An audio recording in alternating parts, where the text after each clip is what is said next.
House is coming into session. Thanks for the call. Mr. Speaker, I send to the desk privilege report from the Committee on Rules for filing under the rule. The clerk will report the title.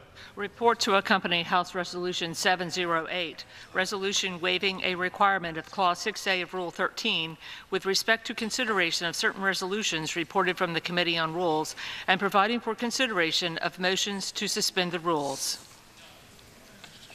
Referred to the House calendar and ordered printed. For what purpose does the gentleman from Texas seek recognition? Mr. Speaker, by the direction on the Committee on Rules, I call up House Resolution 708 and ask for its immediate consideration. The clerk will report the resolution. House Calendar Number 121, House Resolution 708, resolved that the requirement of Clause 6A of Rule 13 for a two-thirds vote to consider a report from the Committee on Rules on the same day it is presented to the House is waived with respect to any resolution reported through the legislative day of January 29, 2018. Section 2, it shall be in order at any time through the calendar day of January 28, 2018 for the Speaker to entertain motions that the House suspend the rules as though under Clause 1 of Rule 15, the Speaker or his designee shall consult with the minority leader or her designee on the designation of any matter for consideration pursuant to this section. Gentleman from Texas is recognized for 1 hour. Mr. Speaker, thank you. And during consideration of this resolution, all time is yielded for the purpose of debate only. And I now will also yield the customary 30 minutes to the gentlewoman from New York, my friend, Mrs. Slaughter, pending which I yield myself such time as I may consume. Gentleman is recognized. Mr. Speaker, I ask unanimous consent that all members have 5 legislative days whereby to extend their remarks. Without objection. Mr. Speaker, I rise today in support of this rule and the underlying legislation. This resolution, which we will present today, is necessary. It's necessary to provide that the House, with the flexibility necessary to address Senate Democrats' inaction while they continue to impede funding the United States government and the important instruments of government. Mr. Speaker, last evening, Senator Chuck Schumer from New York and Senate Democrats made what I consider to be a reprehensible decision to allow the United States government to shut down. By voting against the bill that funds our military and the pay of the men and women in uniform, they voted against a bill that would extend children's health care for 6 years. Not because they opposed anything in the bill, because you'd really be hard-pressed to be opposed to anything that was in this legislation. They voted against the bill to manufacture a crisis in a purely political move based upon an unrelated issue that is not facing an imminent deadline.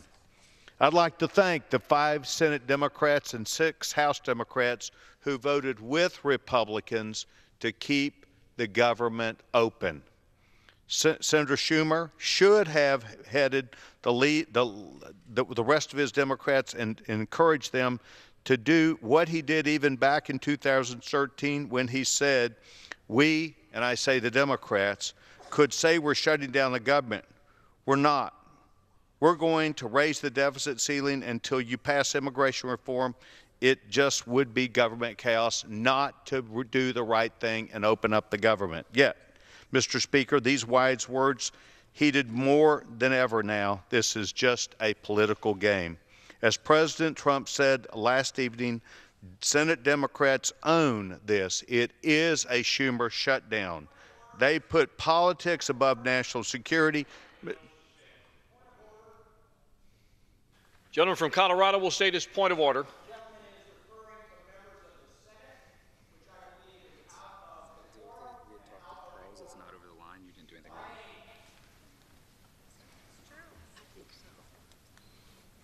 Is the gentleman from Colorado demanding that the gentleman's words from Texas be taken down?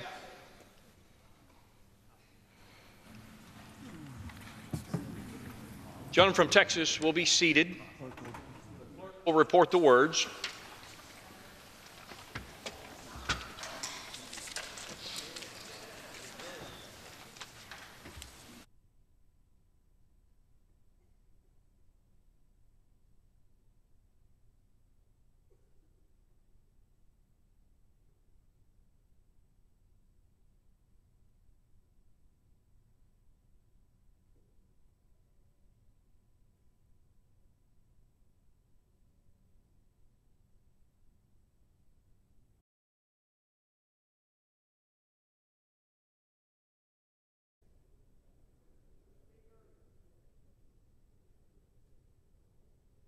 For what purpose does the gentleman from Colorado seek recognition? Withdraw my point of order and to withdraw my request that the gentleman from Texas's words be taken down. So the request is for the demand for the words of the gentleman from Texas be taken down, be withdrawn? Yes. The demand is withdrawn without objection. Gentleman from Texas is recognized. Mr. Speaker, thank you very much. Mr. Speaker, I think Republicans are on the floor of the House today to make sure that what we're attempting to offer to the American. Members, would you clear the aisles and remove conversations from the floor? Gentleman from Texas is recognized. Thank you, Mr. Speaker. Things are sensitive here on both sides. The government shut down. Republicans are going to offer today advice to the American people about where we stand about getting us back to where we not only open up the government, but doing it in a way that's favorable not only to the American people, but favorable to the people who protect this great country, including those children of this country that need health care that Republicans had attempted to pass in the House and the Senate. I reserve my time. Gentleman's time is reserved. Gentlelady from New York. Thank you, Mr. Speaker, and I thank the gentleman for yielding me the customary 30 minutes and yield myself such time as I may consume. Gentlelady is recognized. Thank you.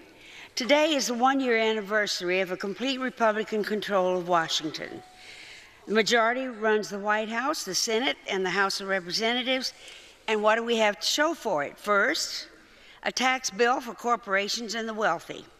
And now the great government of the United States is closed for business. The impacts will be severe. Just look what happened during the last Republican shutdown in 2013, which cost our economy an estimated $24 billion. We lost progress on reducing the massive backlog of veterans' disability claims. 2/3 of the Centers for Disease Control and 3/4 of the National Institutes of Health were furloughed. Flu season surveillance and monitoring is severely limited, and we are in a crisis this year with flu. More than 20 children have died. Life-saving FDA food safety inspections were delayed, and 1.2 million private sector loans to individuals and small businesses were disrupted. Billions in tax refunds were delayed. Head Start centers stopped serving 6,300 children, and 120,000 private sector jobs were destroyed. Why is the government shut down today? Because the majority was so obsessed with handing out tax breaks to the wealthy and corporations that they ignored their responsibility to the American people. We failed to renew before they expired the community health centers, failed to permanently renew the Children's Health Insurance Program, which CBO, the Congressional Budget Office, had found would save the government $6 billion over 10 years. That's despite the fact that the majority made the tax cuts for corporations permanent. That was a tax bill, by the way, that was sold as a middle-class tax cut. But we know today that it was anything but. It's a tax cut for big corporations and super wealthy, and it seems designed to target blue states. I live in one. Action on these items shouldn't be some extraordinary exercise. Republicans and Democrats agree we need to address them.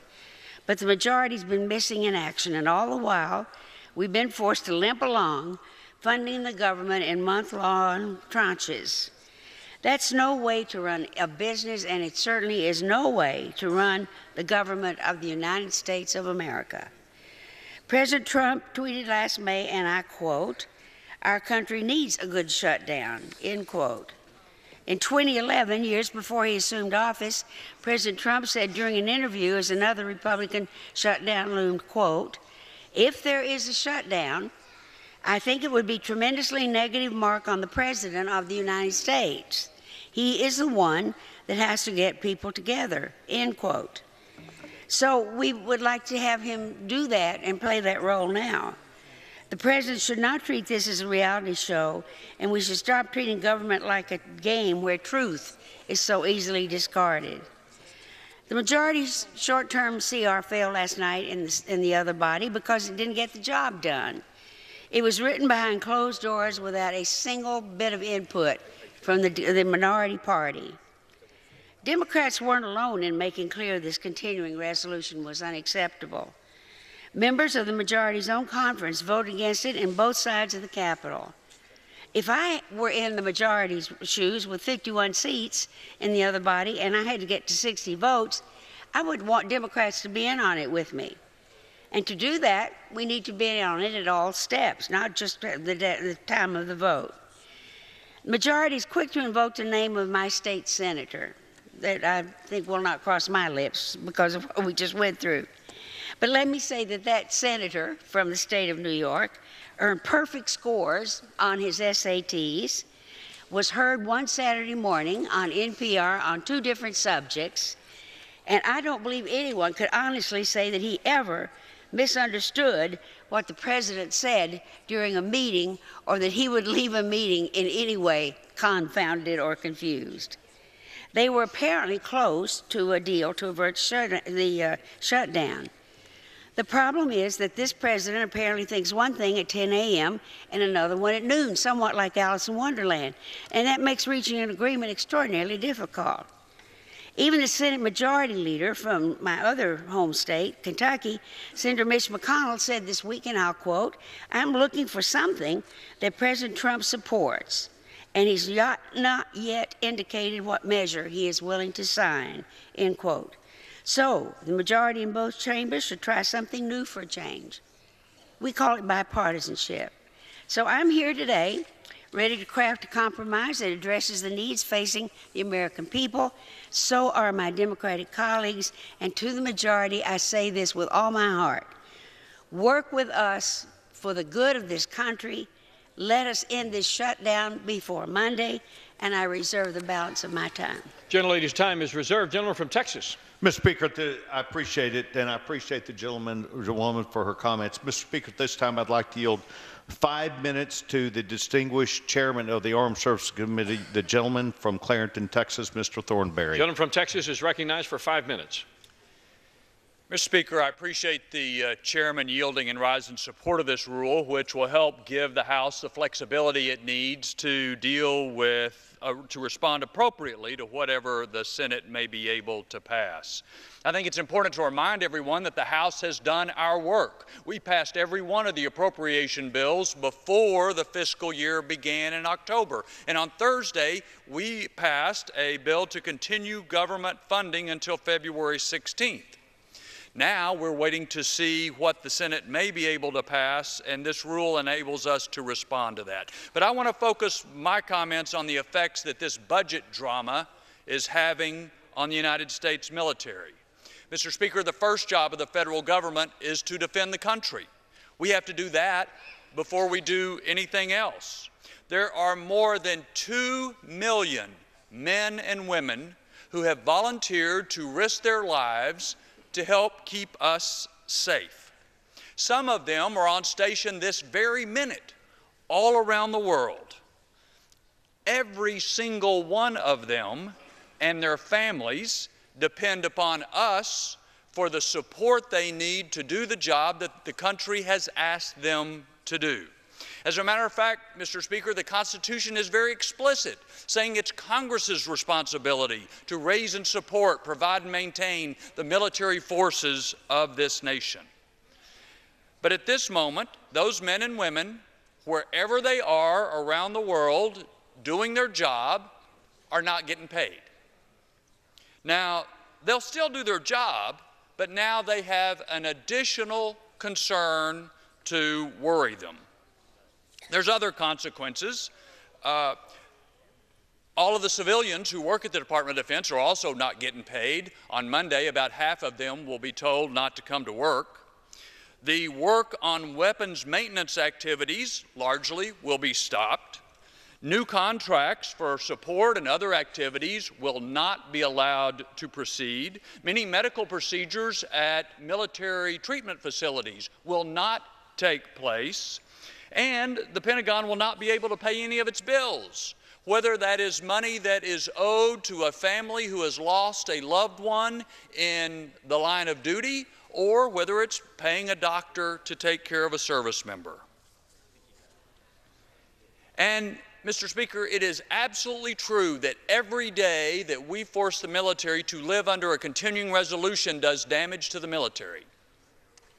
The damage that is being done now under the shutdown is far worse.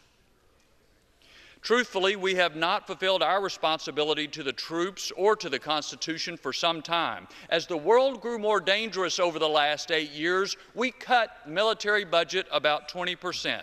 No other portion of the federal budget, no other significant portion at least, of the federal budget has undergone those kinds of cuts. And now we do this. Mr. Speaker, there's an even more disturbing problem here. Too many people want to use our constitutional duty to the troops as leverage for some other issue. Most everybody on both sides of the Capitol agree we need to spend more on defense, and that's reflected in the votes we have had on defense issues over the past year. But some have now made actually spending that money that the troops need conditional on getting their way on some other extraneous, unrelated issue. Mr. Speaker, I'd suggest we ought to support the military funding on its own merits and not tie it to any other issue, and then we can look at those other issues on their own merits too. Using support for our military as a hostage to try to get political advantage on some other issue, really on any other issue, is wrong, and it ought to stop. We need to set our troops free from this political drama. The time to do that is now. I yield back. Gentlelady from New York. Mr. Speaker, I yield 3 minutes to the gentleman from Massachusetts, a distinguished member of the Rules Committee, Mr. McGovern. The gentleman from Massachusetts is recognized for 3 minutes. Thank you. Mr. Speaker, this is day one of the Trump shutdown. And what a sad day it is for this institution, and what an incredibly sad day this is for our country. This Republican-controlled government is incompetent. It takes my breath away. You control the House, the Senate, and the White House, and this is what we get? One continuing resolution after another, and now a Trump shutdown? You should be fired. This is so incredibly wrong. You say you want Democrats to support your spending bills, yet you won't work with us. You won't even talk to us. Negotiating bills in back rooms with only Republicans is not how you get a bipartisan vote. This my way or the highway approach undermines our democracy and results in lousy bills that do not serve the interests of the American people. The Republican leadership promised regular order. They promised to respect the views of everybody, including the views of the minority. And they promised a more open process. That has turned out to be a big fat lie. I hear from my Republican friends that they care about the Dreamers, and we all know that if the DREAM Act was brought before this House, it would pass with a bipartisan vote. But the Republican leadership around here is so pathetically terrified by the most hateful, xenophobic, and bigoted elements of their base that they'd rather shut down the government than put a bipartisan bill on the floor. I would have thought that once the Republican leadership got the one thing that gets them out of bed in the morning, massive tax cuts for hedge fund managers and multinational corporations, that they would be willing to actually govern. Guess not.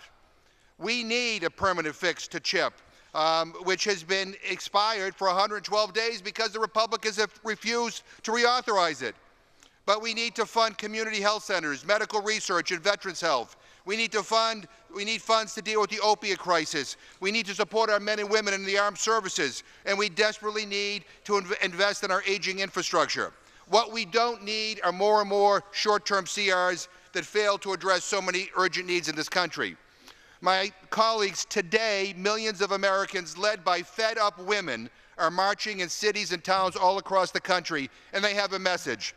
They don't like the way you're governing, and they're not going to take it anymore.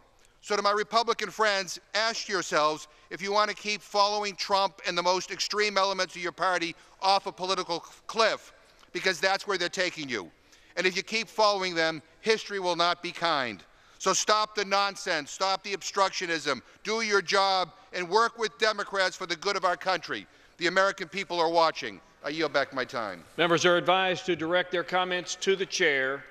Direct your comments to the chair. Gentleman from Texas. Mr. Speaker, thank you very much. Mr. Speaker, there was a question about the president. The president does not vote in the House or the Senate. Those people that vote yes were for funding the government. Those that voted no were for shutting down the government. The President of the United States, through what's called Statement of Administrative Policy, advised the Rules Committee January 17th he would be signing the bill. The President said he was for the bill. Mr. Speaker, the Armed Forces Network is operated by the U.S. Armed Forces, which broadcasts popular television program to the United States government, civilians and their families, especially those at bases and overseas, including ships at sea. Because of the Schumer shutdown, Armed Forces Network services will go off the air. That means that tomorrow, the NFL Championship Sunday, our servicemen all around the globe will be unable to participate in the things that we do here in the United States. Yet another example of why a yes vote would have been for the men and women of our military. Mr. Speaker, at this time, I'd like to yield 1 minute to the distinguished Majority Leader from California, Mr. McCarthy. The gentleman from California is recognized for 1 minute. I thank the gentleman for yielding. Mr. Speaker, the nation finds itself in a grave situation. Our government has shut down. Military men and women in Afghanistan, in Iraq, and around the world are still risking their lives for our country, and they're not being paid. Opioid treatment centers have had their funds cut off. Children in states across America will start losing their health insurance. How did we get to this place? The nation assumes there must be a good reason. The House passed a bill, a clean government funding bill with no strings attached and no gimmicks. Because states are running out of money. We even included funding for a bipartisan extension of the Children's Health Insurance Program for 6 years without any offsets our Democrat colleagues have objected to in the past. The longest the CHIP program have ever been reauthorized for. So we passed that bill and it went to the Senate. And we all know the rules, but Mr. Speaker, at times it sounds like some people need a little greater knowledge of how the system works. It is incorrect to claim otherwise. Republicans may have majorities in both houses, but it takes 60 votes in the Senate to move legislation. That means the Senate needs Democrat votes to keep our government funded. But Senate Democrats said no. Just, Mr. Speaker, as more than 90% of those on the other side of the aisle in this House did as well. Senate Democrats shut this government down. This is a Schumer shutdown. Once upon a time, Chuck Schumer called shutting the government down a politics of idiocy. Senator Feinstein even said shutting down the government is a very serious thing. You know what she said? She said people die. Accidents happen. You don't know. Necessary functions can cease. So how did they change their minds? Why did they do it? I'd like to know, because nobody knows. It wasn't the bill. The funding bill is clean. It wasn't CHIP. The children's health insurance legislation was passed, came straight from the bipartisan deal in the Senate. They say it's about immigration, about DACA. They are shutting down the government, cutting off funds for our troops, cutting off funds to opioid treatment centers, and cutting off health insurance for American children over immigration. Over something that has nothing to do with this funding bill or with putting the American people first. So I think if it's only reasonable, we ask what exactly their demands are. Why are they holding our government and our troops and American children hostage? Why would you hold it over DACA if the President brought the House, the Senate, the Republicans, the Democrats together. I was in that meeting. You know who else was in that meeting? The American public, because the President allowed the media to be there. And you know what happened at the end of that meeting? Based upon the President's leadership, he brought us together. And we all decided we would focus just on 4 ideas: DACA, border security, chain migration, and the lottery. Because we wanted to solve the problem, but we didn't want to have to come back to it a few years from now. And we took the President's lead, and you know what? Every day we've been having those meetings. You know how I know? Because I'm in those meetings and they're in my office. Just a day before we shut down, the quote from those on the other side of the aisle and even in the Senate was, "This is the most productive meeting we've had." So why shut it down now? Why even shut down the meetings by shutting down the government?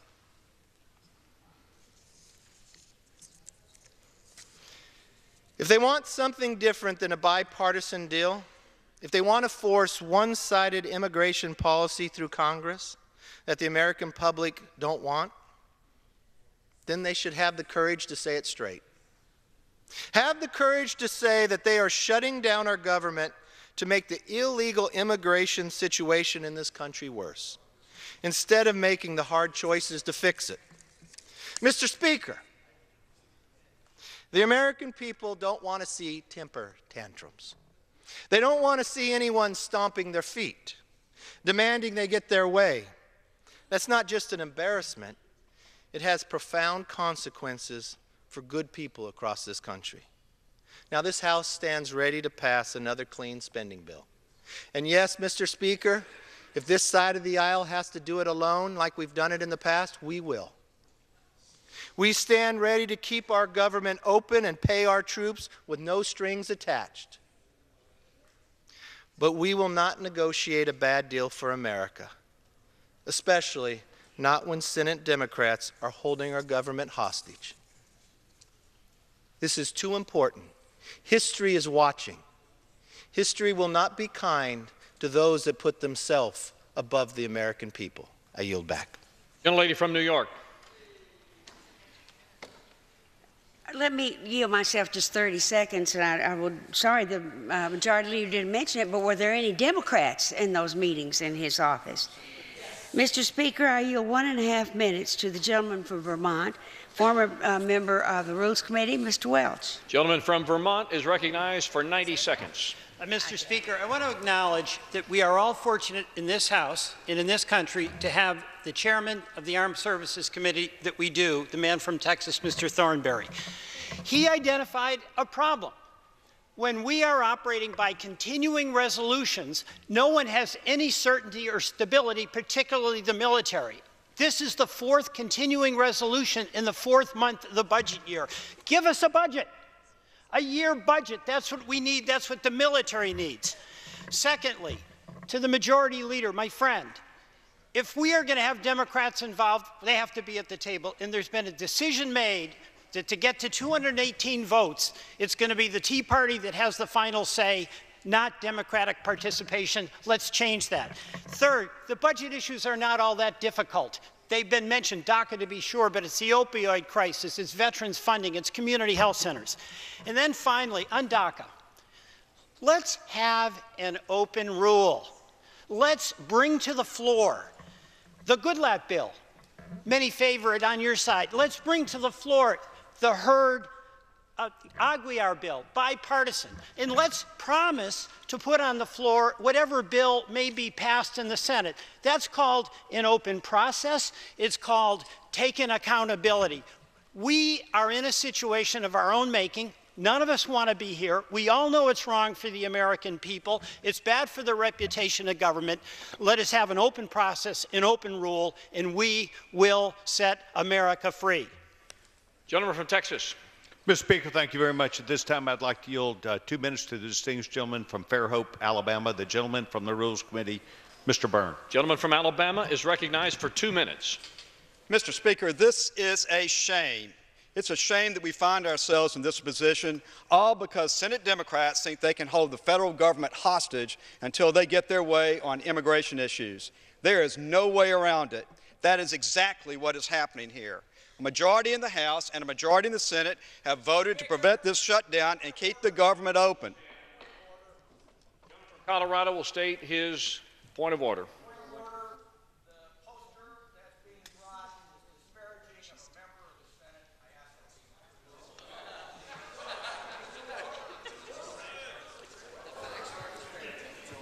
Gentlemen will suspend.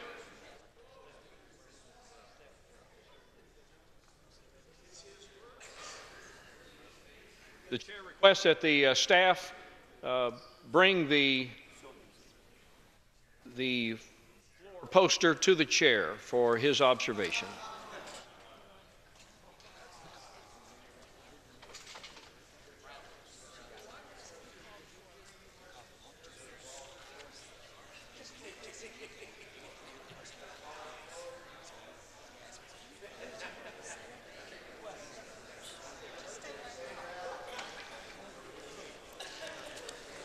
Where did I leave off?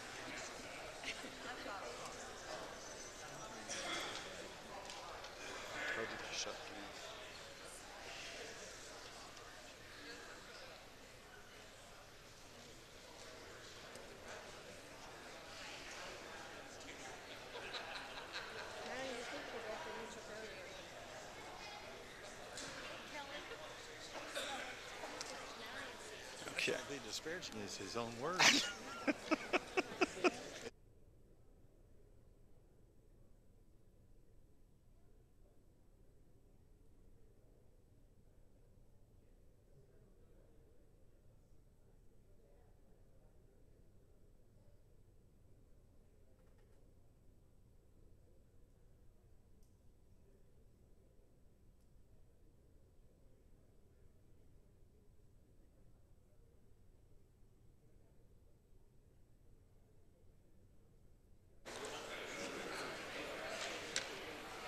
Are we ready?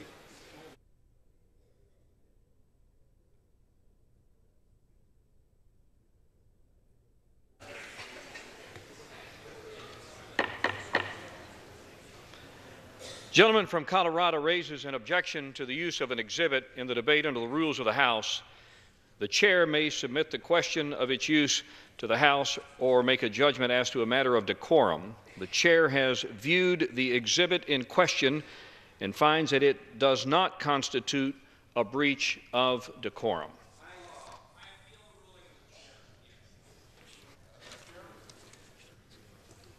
The question is, shall the decision of the chair stand as the judgment of the House? For what purposes, gentleman from Oklahoma seek recognition? Mr. Chairman, I move to lay the appeal on the table. Question is on the motion to lay the appeal on the table. Those in favor say aye. Aye. Those opposed, no. In the opinion of the chair, the ayes have it. Gentleman from Colorado. I ask for a recorded vote. Recorded vote is requested. Those favoring a recorded vote will rise, sufficient number having risen. A recorded vote is ordered. Members will record their votes by electronic device. This is a 15-minute vote.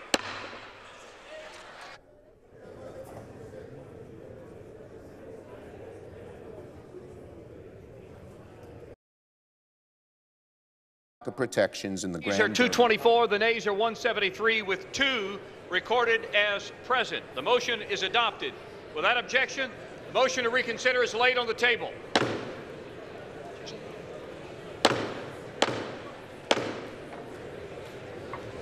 The House will be in order.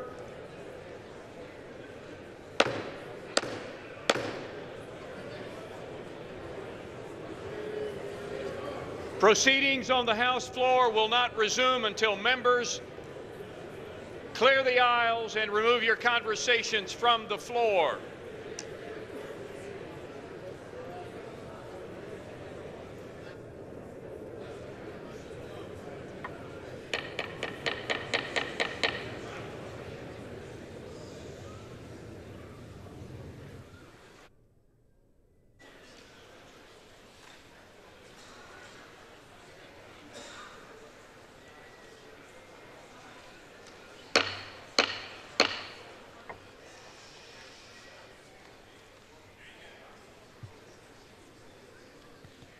The gentleman from Alabama is recognized with 1.5 minutes remaining in his remarks. Where was I before my poster of Senator Schumer was ruled in order? Ah, yes, government shutdowns have devastating implications on so many different areas, especially when it comes to our nation's military. All active duty military personnel will come to work, but they cannot be paid. Critical maintenance operations and training that are not directly related to ongoing military operations are forced to stop, all because of the Schumer shutdown. Mr. Speaker, the government funding bill in question also includes 6 years of funding for the Children's Health Insurance Program, known as All Kids in Alabama. But Minority Leader Pelosi recently said that the efforts to fund the government and fund SHIP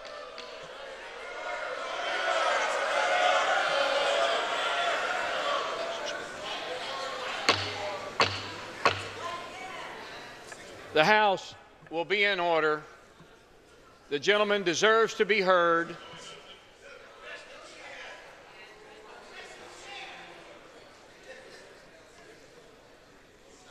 Gentleman may resume.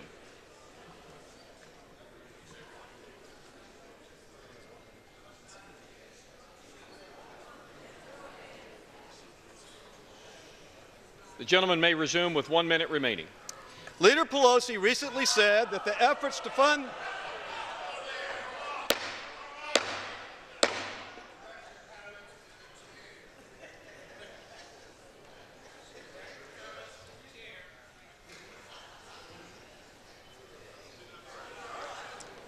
Ladies and gentlemen of the House, the chair needs your help. Please take your conversations off the floor and let's allow the gentleman to be heard. Gentleman may resume. Leader Pelosi recently said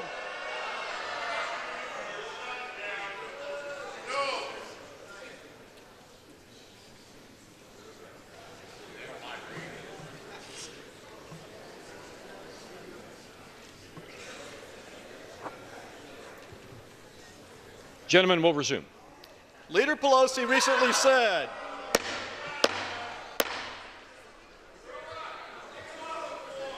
Gentlemen, will the gentleman be seated?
House will be in order.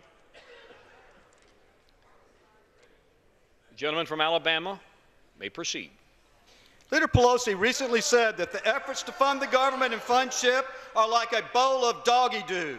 I can assure the Minority Leader that funding for all kids in Alabama isn't doggy-doo to the over 150,000 children in my state who receive insurance through the program. Mr. Speaker, I have a message to my colleagues in the Senate. Enough is enough. Stop it. Gentleman will suspend. Gentleman from Georgia. Ask that the words of the gentleman be taken down. Alabama will be seated. The clerk will report the words.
Well, there have been some debate issues on the House floor this afternoon. This is the second instance where a Democratic member has asked that the words of a Republican member be taken down.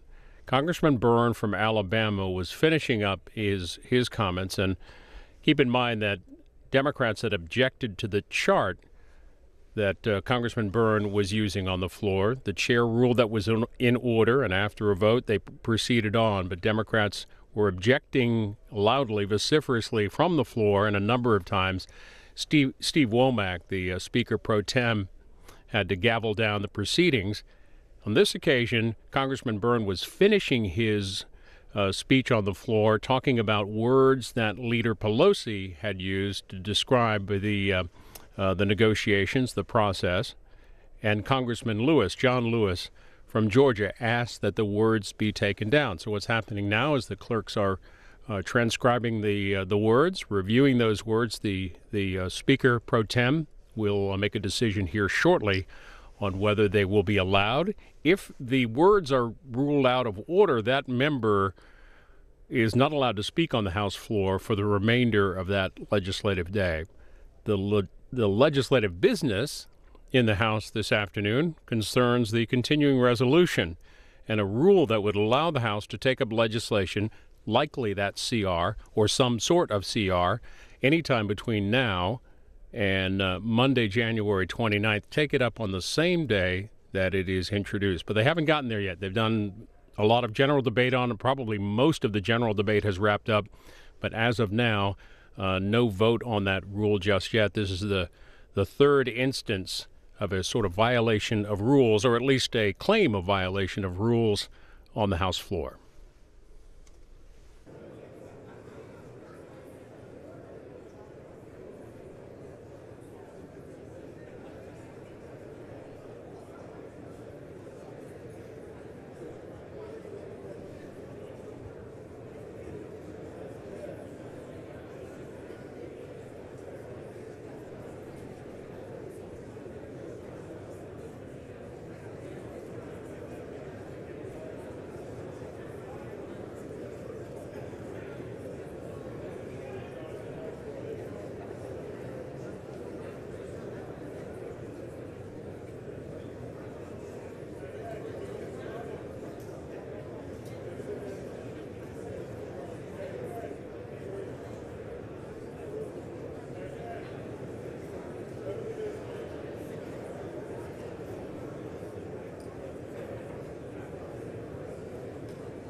Is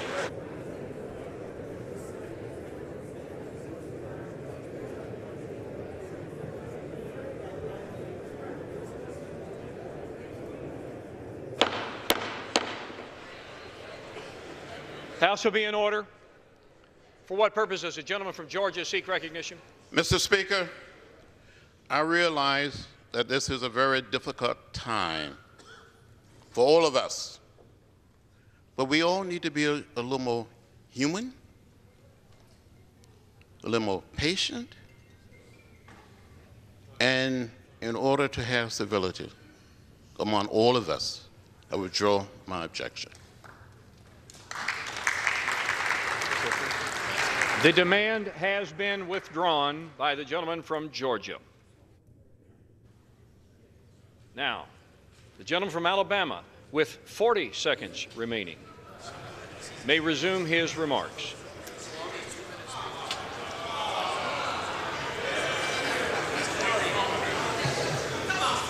Stop with the political stunts that put our military at risk. Stop with the reckless antics that create uncertainty for families across the country.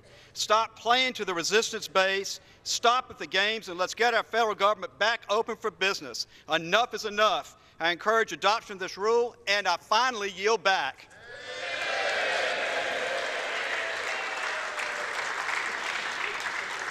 Gentleman from Alabama yields back his time. Gentlelady from New York. Mr. Speaker, I am pleased to yield 3 minutes to the gentleman from Maryland, the Democratic whip, Mr. Hoyer. The gentleman from Maryland is recognized for 3 minutes. Before the gentleman speaks, gentleman is recognized. Let me say at the outset, we ought to both put sanctimony aside. Both sides are accusing one another of closing down the government. Mr. Speaker, you voted to close down the government, and then you voted against opening it up. Both sides have accused the other of doing what they have done. Now, the fact of the matter is, ladies and gentlemen, we are here because we have not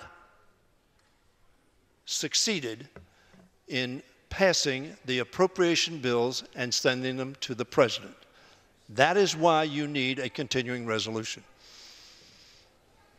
My Republican friends are in charge of the House, and my Republican friends are in charge of the Senate, and they are in charge of the White House. We have not passed a single appropriation bill. My view is we have not done so because we have been unwilling to compromise. That's what this is about. It's about Republicans, frankly, being unwilling, in our opinion, to work together to get to agreement. We don't want this shutdown. Our Republican friends are saying they don't want the shutdown. And we've said from the beginning that we're ready to work across the aisle to prevent it. In fact, Republicans have had 4 opportunities. 100% of the Democrats voted for a 90-day CR to give us time to get to agreement on appropriations bills and a level of funding. Mr. Speaker, you know that. We've been talking about that for some time. We've not come to agreement. And therefore, we find ourselves, notwithstanding the fact that we agree on a lot, we have asked to adhere to parity, Mr. Speaker, as you know.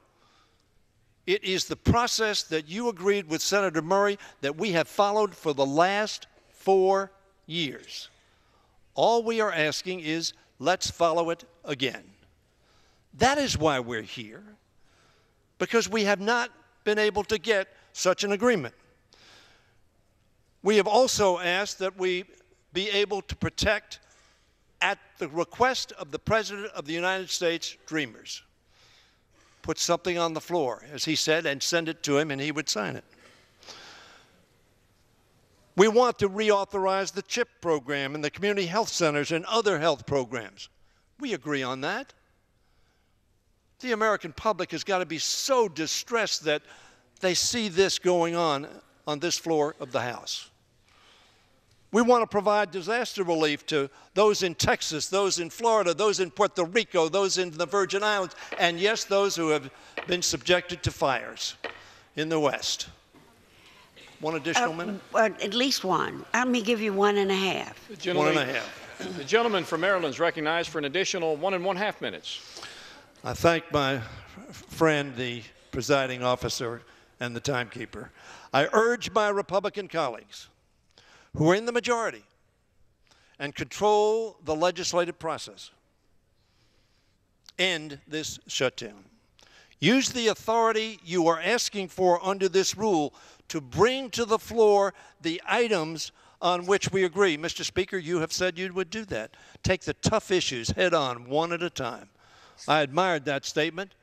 I will tell my friend, the Speaker of the House, that I will admire even more the performance. Speaker Ryan said in 2012, we will not duck the tough issues. We will not kick the can down the road. We will lead. We will not blame others.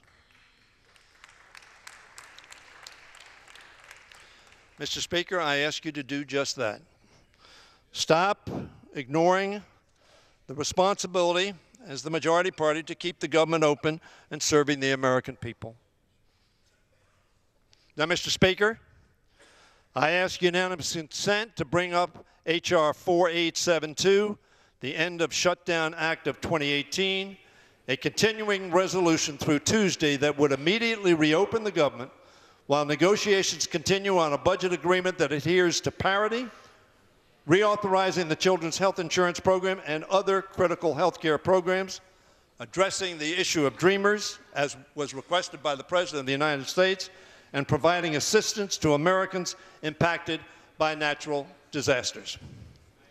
As the minority whip must surely know, the time dedicated in this debate is for debate purposes only. So the question is to the gentleman from Texas, I do not. Would he yield for that purpose? I would not. The gentleman from Texas does not yield, and as such, the request cannot be entertained. Mr. Speaker, can I, parliamentary inquiry. The gentleman will state his inquiry. I'm stretching the parliamentary inquiry nature of this, but did the Speaker hear Mr. Meadows objecting to my unanimous consent request? The request was not even entertained.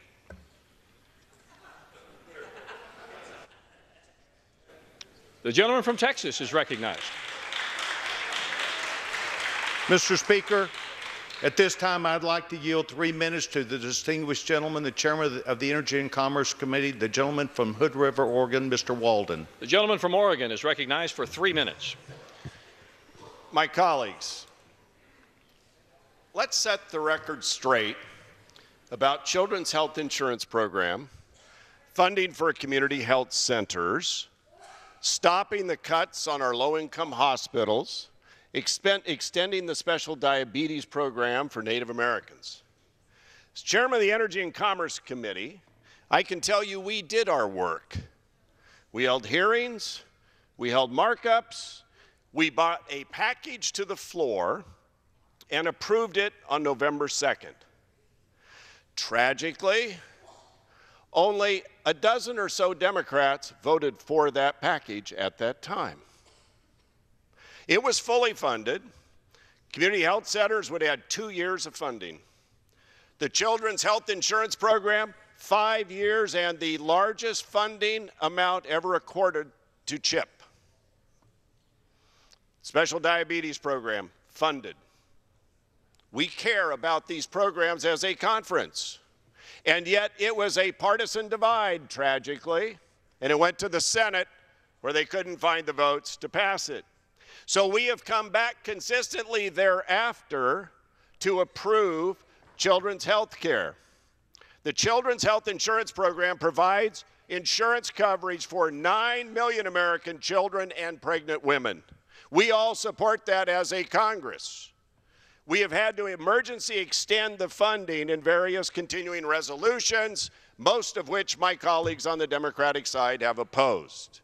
Today we find ourselves with 7 states about to run out of money and cancellation notices going out to about 2 million people. This is unnecessary, it is unconscionable, it should not happen, but it is, and that is why the Children's Health Insurance Program now can be funded for 6 years in the CR we all voted on, and nearly every Democrat voted against. But we can do 6 years of funding for CHIP, and with the changes in other law and the tax code, we did not have to identify ways to pay for it. That's already taken care of. That is why it is troubling to me to hear the remarks of some of my colleagues who say they're all for this, they want to vote for this, when we have given the entire House this opportunity on numerous occasions to fund children's health insurance, to fund community health centers, to fund the special diabetes programs. We didn't have to be here.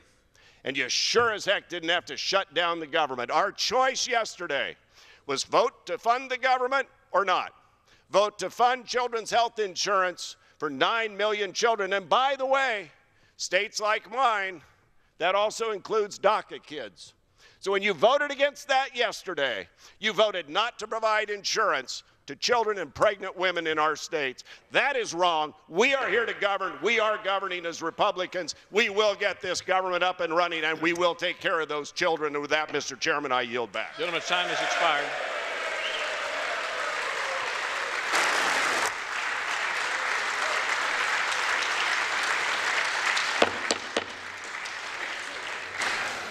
Mr. Speaker, Gentlelady from New York. I'm pleased to yield 30 seconds to the gentleman from Maryland, Mr. Hoyer. The gentleman from Maryland is recognized Thank the for 30 gentlelady. seconds. Ladies and gentlemen of this House, if we had entertained my unanimous consent request, we could have accomplished all that the gentleman from Washington just discussed. Excuse me, Oregon had just discussed, the chairman of the committee. I will remind you that the reason Democrats voted against it was because you took the money for children's health out of children's health. You decreased the Prevention Trust Fund by some $6 billion, which had in part inoculation for children against disease. We thought robbing from Peter to pay Paul was not a good policy to pursue. Gentleman's time has expired. Gentleman from Texas. Mr. Speaker, at this time I'd like to yield 2 minutes to the distinguished chairman of the Energy and Commerce Committee from Hood River, Oregon, Chairman Walden. Gentleman from Oregon is recognized for 2 minutes. Well, thank you, Mr. Chairman, and I'm happy to have this discussion because the Prevention Fund, which the gentleman from Maryland referenced, is a very important fund to do what? Provide preventive health care. What do you think children's health insurance is about? Providing health care.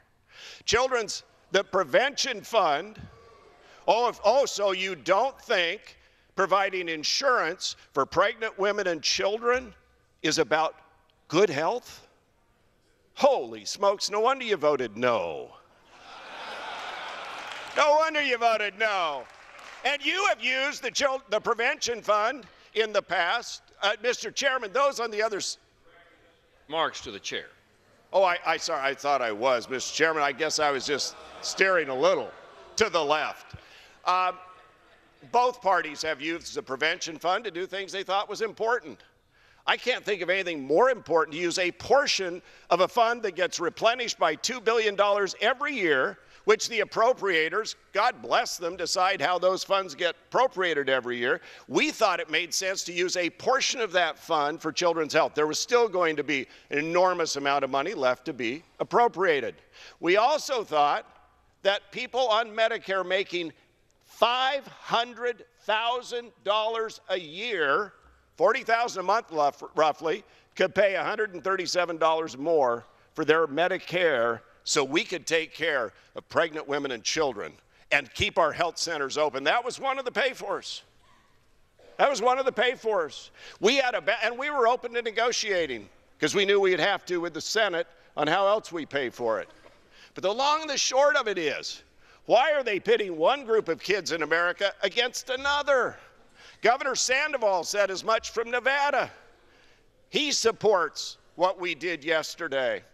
Governor Charlie Baker of Massachusetts, I talked to him yesterday. He wants the CHIP bill funded. Can't we put the politics behind us and take care of Americans' children? With that, Mr. Chairman, I yield back.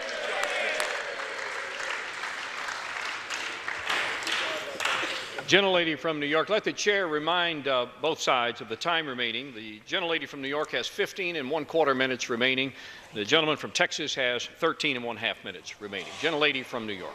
Mr. Speaker, I'm pleased to yield 30 seconds to the gentlelady from Connecticut, Mr. Lauro. The gentlelady from Connecticut is recognized for 30 seconds. Thank you, Mr. Speaker. The gentleman from Oregon does not know what the Health and Prevention Fund is all about. It is more than children's health. It is vaccines. It is insulin. It is lead paint protection programs. Know what it is. This is a majority who has spent the buzzer part of the year decimating an Affordable Care Act and not caring a whit about what was happening to children and their health care. We do not fund community health centers, and children who are eligible for CHIP will not be able to get the help they need because they can't go to a community health care center. And if you are really concerned about the children of this nation and their health care, bring a clean CHIP bill to this floor and let's make it permanent. Don't hide. Don't hide behind the children of this country. Gentlelady's time has expired. Gentleman from Texas. Mr. Speaker, we know who voted yes and we know who voted no. Mr. Speaker, at this time, I'd like to yield 2 minutes to the gentleman to defend the Republican position, the gentleman, Chairman Walden. The gentleman from Oregon is recognized for 2 minutes. Mr. Speaker, I appreciate my colleague from Connecticut's strong words. Here's the deal. The Democrats have used money out of the prevention fund to fund tax cuts over time. That's a true statement. You have used it for all kinds of things.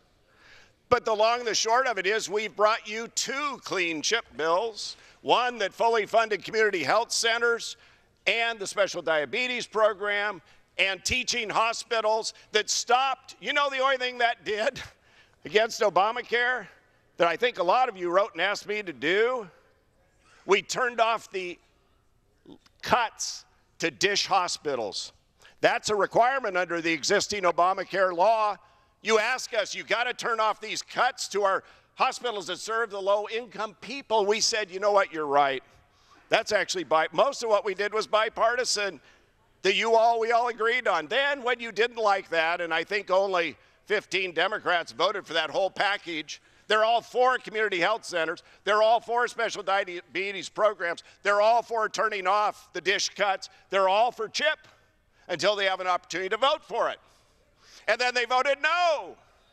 And then we brought a clean CHIP bill to the floor as part of keeping the federal government open, and they didn't like that.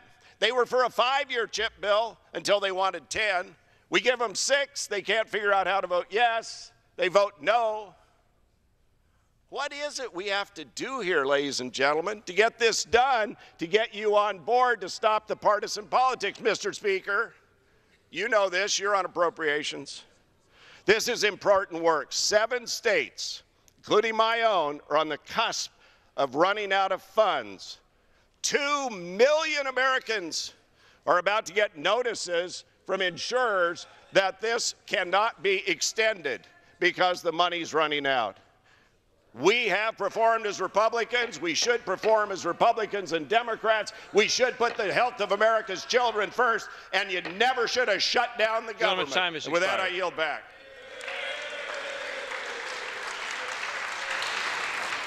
Gentlelady from New York. Mr. Speaker, I'm pleased to yield 2 minutes to the gentleman from New Jersey, the distinguished ranking member of the Committee on Energy and Commerce, Mr. Pallone. The gentleman from New Jersey is recognized for 2 minutes. Thank you, Mr. Speaker. You know, I respect my colleague from Oregon, but you have done nothing over the last year but sabotage the Affordable Care Act, sabotage health care in this country.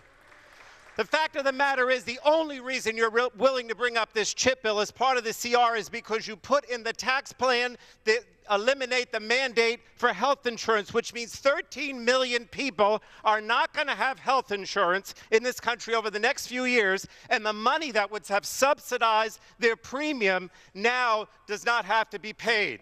And so all of a sudden you say, okay, we'll put a 6-year CHIP bill on the floor.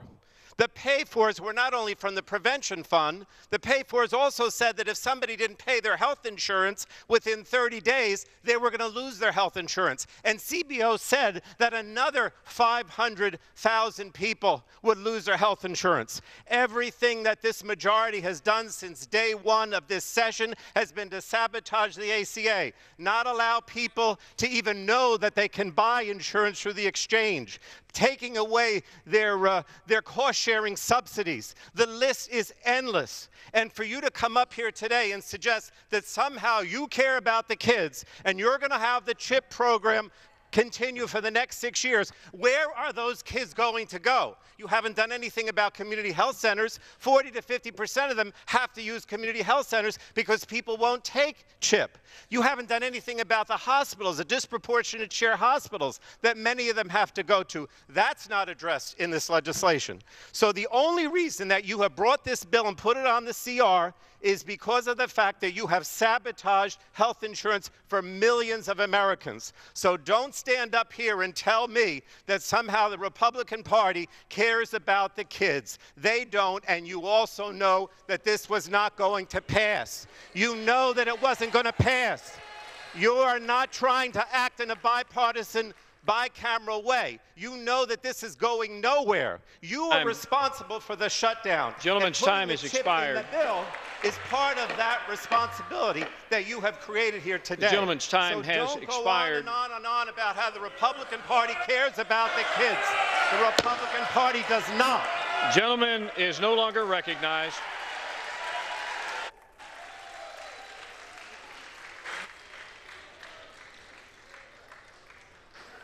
All members are reminded to direct their remarks to the chair. Gentleman from Texas. Mr. Speaker, at this time I'd like to yield 3 minutes to the distinguished chairman of the Subcommittee on Health from Energy and Commerce and the Rules Committee from Louisville, Texas, Dr. Michael Burgess. Gentleman from Texas is recognized for 3 minutes. I thank the Speaker. A quick history lesson. CHIP, 1996, a bipartisan offering, a Democratic President, Bill Clinton, a Republican Speaker of the House, Newt Gingrich. As part of welfare reform, we're going to move people from welfare to work, but what do we do about the children? If those parents are moved into employment, they're going to lose their Medicaid. Their children will be lost at sea. So CHIP was created. CHIP was created as a block grant program, maximum flexibility to the states. It was authorized for 10 years. Then when the Affordable Care Act passed, CHIP was authorized for 10 years, funded for 5, but authorized for 10. We are finishing up that 10th year of authorization with this bill. I actually wanted only a 2-year bill as we started. I compromised. Committee Democrats wanted a 5-year bill. Senate Democrats, Senate Republicans wanted a 5-year bill. We gave you a 5-year bill. We funded community health centers. We delayed the dish cuts that were part of the Affordable Care Act that our hospitals back home were saying we can't manage. Remember, everyone was supposed to be able to lay down in the Elysian fields of Obamacare, except they're not. And so our hospitals are tasked with taking care of uninsured and underinsured patients. We need to delay those dish cuts. But here's the thing that really strikes me. We passed a 5-year bill through this House. 24 Democrats voted for it. And then the Congressional Budget Office, between then and the end of the year, said with the repeal of the individual mandate, this got a lot less expensive. And in fact, if you'll broaden it out to a 6-year window, you'll return money to the federal treasury. What that tells me is Obamacare is so bad, it makes everything so expensive, and the states can do it cheaper. Okay, CBO put it on sale, we should buy. And we brought it back to you on the floor. And the 24 of you that said we liked it before when it cost more said you didn't like it when it actually returned money to the Treasury. I don't know how we can intuit what you will take. We gave you a good bill. It was part of a 3 or 4 week continuing resolution. It's not that hard. Let's pass it. Let's do the right thing for America's children, our military, and federal workers across this country. I yield back. Gentlelady from New York. Mr. Speaker, I'm pleased to yield 2 minutes to the gentleman from Colorado, a distinguished member of the Rules Committee, Mr. Polis. Gentleman from Colorado is recognized for 2 minutes. Thank you, Mr. Speaker. You know, I'm hearing Republicans blame Democrats, Democrats blame Republicans, people blaming the president. But, you know, I have great respect for the intellectual abilities of everybody in this body, my colleagues on both sides. And I think you all know, I certainly know, Mr. Chairman, that the American people blame all of us for this dysfunction and for the federal government closing. Of course they blame the president, of course they blame Republicans, and yes, they also blame Democrats as well. And yet here we are continuing to play into the worst fears and partisanship of the American people rather than talking about the path forward. And I think we all know what the issues are that separate us, and they're not that great. Of course we want to fund the Children's Health Insurance Program. We've heard that from both sides. Let's figure out the plan to do it. Of course we want to fix deferred action because the president has canceled the program in March, and find a way to rise to that challenge, to find a way that aspiring Americans can stay here and work. Let's do it. The budget caps and the timing, very important. I understand that Republicans want to spend more on the military than many Democrats do. And I've been a constant supporter of trying to find resources that we don't need in our defense and direct them other ways. Let's compromise and find a way to do it, but let's not do it while government's closed. Why don't we find a way to do a 3 or 4 day extension, a 2-day extension, or at least get to work rather than blaming one another on actually solving these issues, which won't go away. Won't go away. And that's why you find the hesitancy of many of us to say, let's just wait 3 weeks or 4 weeks and hash out the same exact issues that we all have our opinions on today, but cause that much more uncertainty for the U.S. military, for the American people, for those who rely on basic government services. So it's time. It's time to actually work together in good faith, to rise to the responsibility of the office that the American people placed us in, to find a common sense way forward. that respects our values as an institution, and make sure that people are proud of Democrats, proud of Republicans, and yes, I dare to say, even proud of the President of the United States if he plays a constructive role in reopening government and solving these pressing issues that face us right here. I yield back the balance of my time. Gentleman from Texas. Mr. Speaker, I reserve our time. Gentleman's time is reserved. Gentlelady from New York. Mr. Speaker, I yield 1 minute to the gentleman from Michigan, Mr. Kildee. Gentleman from Michigan is recognized for 1 minute. Thank you. I appreciate the opportunity and just want to point out that the position we're in, we hear that Republicans and Democrats in the Senate can't come together because Democrats are holding up this bill in the Senate. Well, let's just examine that for a moment. Why is it that Leader McConnell can't even get a simple majority in the Senate for the legislation that this body sent over there with 5 Democratic votes? It's because the legislation that was passed here was not constituted of a majority position who support DACA, who support helping those dreamers, not constituted of a majority of this body who want to see not only community health centers funded, but also see the CHIP program continued, that want to see pension protection come to this floor. I believe that there is a majority in this body that is not constituted of just 218 Republicans that can come together around these issues. And as long as the leadership continues to not seek a majority that could deliver legislation through this body, but also has the chance to gain support in the Senate, we are going to continue to find ourselves unable to govern. There's a majority that can work together on these issues. We ought to seek that majority. Gentleman's time has expired. Gentleman from Texas. Mr. Speaker, we continue to reserve. Gentleman from Texas reserves his time. Gentlelady from New York. Mr. Speaker, if we defeat the previous question, I will offer an amendment to the rule to bring up H.R. 871, the Pay Our Military Act, to guarantee pay and death benefits for our military. I ask unanimous consent to insert the text of my amendment in the record, along with extraneous material immediately prior to the vote on the previous question. Without objection. And to discuss our proposal, I yield 2.5 minutes to the gentlewoman from Minnesota, Ms. McCollum. Gentlelady from Minnesota is recognized for 2 minutes. Thank you, Mr. Speaker. The failure of President Trump and the Republican-controlled Congress to do their work on time and in good faith has serious consequences for our country and for our national security. The Republican approach of governing by short-term continuing resolution deprives our military of long-term budget certainty that they need to keep our country safe. President Trump's Secretary of Defense has warned of severe harm operating under continuing resolutions and the harm that it's done to our military readiness. Mr. Speaker, it is time for the President and for Republicans to end this chaos and to work with us on a long-term budget deal that reopens our government, adequately funds our military, and upholds our commitments here at home. Sadly, the government shutdown that began at midnight means that hundreds of thousands of government employees who serve in critical roles keeping us safe will now be forced to work without pay. And we all thank them for their service. As the President himself has acknowledged, the Republican-inflicted shutdown means that our active military will not get paid, causing serious repercussions for their families.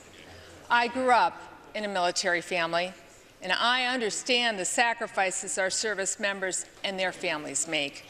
And I know all of us, as Democrats and Republicans, agree it's just plain wrong to ask our service women and men in uniform to put their lives on the line without pay.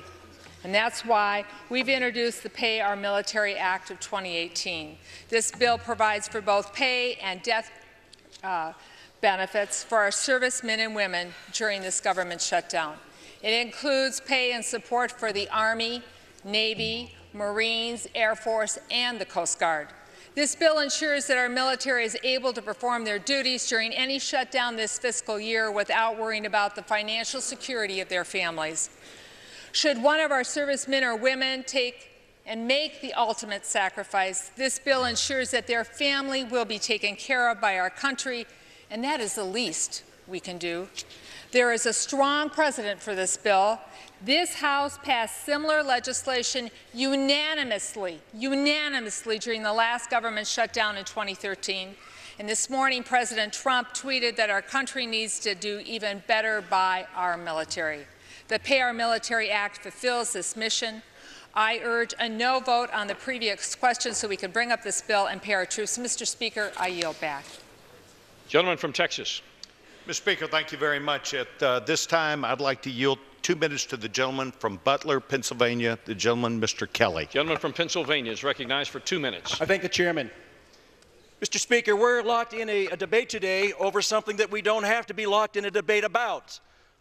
Our friends on the other side know that everything that was in our proposal you agreed with. There was nothing in that proposal that you were against. I hear you talk tonight about all the things that you're still in favor of. Those were the same things that we had on our bill the other day, but you voted against it. We are now in the middle of a Schumer shutdown, not because of what the House didn't do, but because of what the Senate refuses to do. Dates have importance. We knew the government would shut down if we did not fund it yesterday. We know that DACA has until March the 5th to be addressed. But yet today we come here with this phony argument that somehow we are on the same page, we are trying to do the same things, but you know what? We just can't vote that way to get there. America is watching and America is understanding right now that this is the Schumer shutdown. Let there be no question about who it is that has failed the American people. Let there be no question that when it comes to CHIP and all of those bleeding hearts that say, you need to do this, and said, we did it for 5, now we want to do it for 6 years, and you're still saying, not quite good enough for me to vote on. And when you talk about our military, and how much you admire what that 1% does to protect the rest of the 99% of the country, and then you stand up here and say, I would have voted for it except for one thing, it doesn't include DACA. There is no legislation for DACA right now. It was never in jeopardy. We have until March 5th to get it straightened out. But we do not have any more time to sit here and not open up this government. My friends, please abandon the Gruber effect and tell the truth and know that America is watching and America understands that this shutdown is based on Mr. Schumer's inability to get his people on board, people who are necessarily need to be involved. We know we can't do it with 51 votes. We need to do it with 60 votes. Please look in your civics book and find out how it works. Let's vote tonight. Let's walk out of here tonight united as an American House. Gentleman's time has expired. Well, but you know what, Mr. My time may be expired, but you know what? The Americans' patience is getting more expired. So thank you so much. Gentlelady from New York.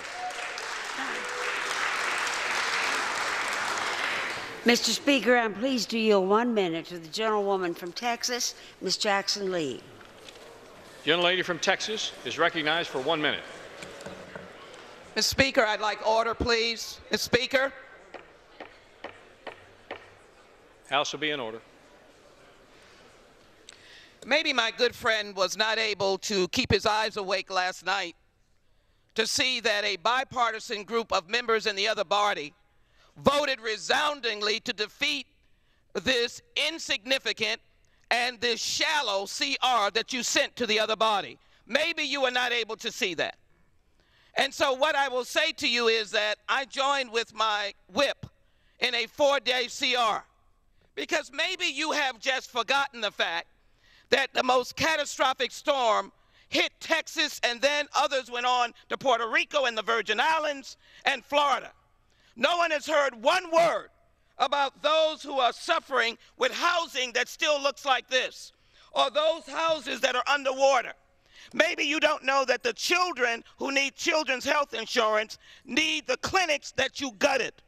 And so I would ask you, if you really have any kind of compassion, read Mr. Steele's comments, who indicated as the former chair of the RNC that those who are at fault for shutting down the government is a Republican president, Republican House, Gentlelady's time has Senate. expired. You can't do your job, and Democrats are trying to do their job for the American people. Gentlelady. You shut the government down. Worry about those Gentlelady who are is no from longer hurricanes. recognized.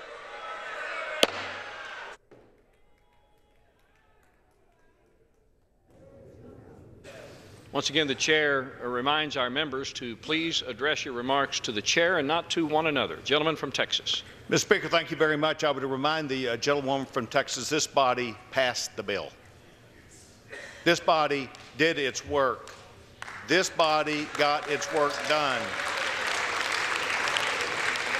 Mr. Speaker, at this time I'd like to yield 2 minutes to the you've got your own time. I would like to yield 2 minutes to the I would like to yield 2 minutes to the distinguished gentlewoman from Wilson, Wyoming, the gentleman, Ms. Cheney. Gentlelady from Wyoming is recognized for 2 minutes. Thank you very much, Mr. Speaker. Mr. Speaker, I understand why our colleagues on the other side of the aisle are having a hard time keeping track of their arguments. You know, we watched yesterday the distinguished minority whip stand up and say we got to do our work and then move to adjourn. We watched today, Mr. Speaker, repeatedly, while our colleagues on the other side of the aisle claim that they believe in providing funding for the Children's Health Insurance Plan, yet they voted against it. We've watched repeatedly, Mr. Speaker, our colleagues on the other side of the aisle go down the list of all the damage that's being done by this shutdown, but they won't end the shutdown. We agree. This shutdown is absolutely unconscionable in these circumstances. And every time, Mr. Speaker, a member on the other side of the aisle who failed to vote for all 12 of those appropriations bills that we put on the floor and we passed through this House stands up and talks about us doing our job needs to look in the mirror, Mr. Speaker, because we have done our job. And in particular, Mr. Speaker, when it comes to the defense of this nation, we have no higher obligation or sacred duty or responsibility in this House than to provide funding for our men and women in uniform. And with all due respect, Mr. Speaker, when I hear my colleagues on the other side of the aisle say things like our military will be just fine under this shutdown, I would remind them that we have young men and women in uniform on the front lines right now who are putting their lives on the line for all of us, and they are not getting paid because Chuck Schumer and the Democrats in the Senate are refusing to be in a position where they will let this government reopen. Now, I am sure that our colleagues don't want us to remember and remind the American people what they have done or what their leaders have said, but we will do it every single time until this absolutely unconscionable, complete dereliction of our duty stops. End this shutdown and fund our troops. I yield back.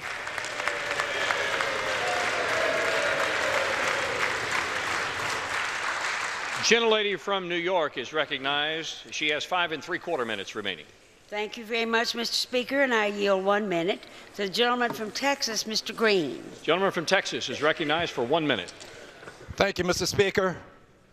Mr. Speaker, I rise to explain why there is a government shutdown. There is a government shutdown because the self-proclaimed great deal maker breaks more deals than he makes.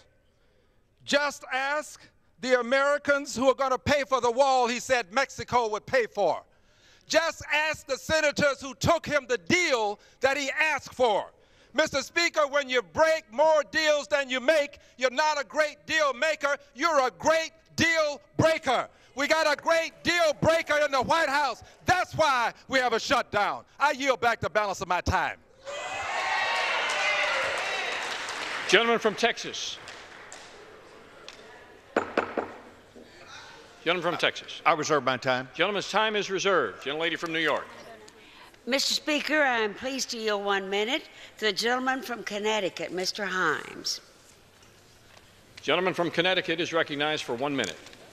If he's here.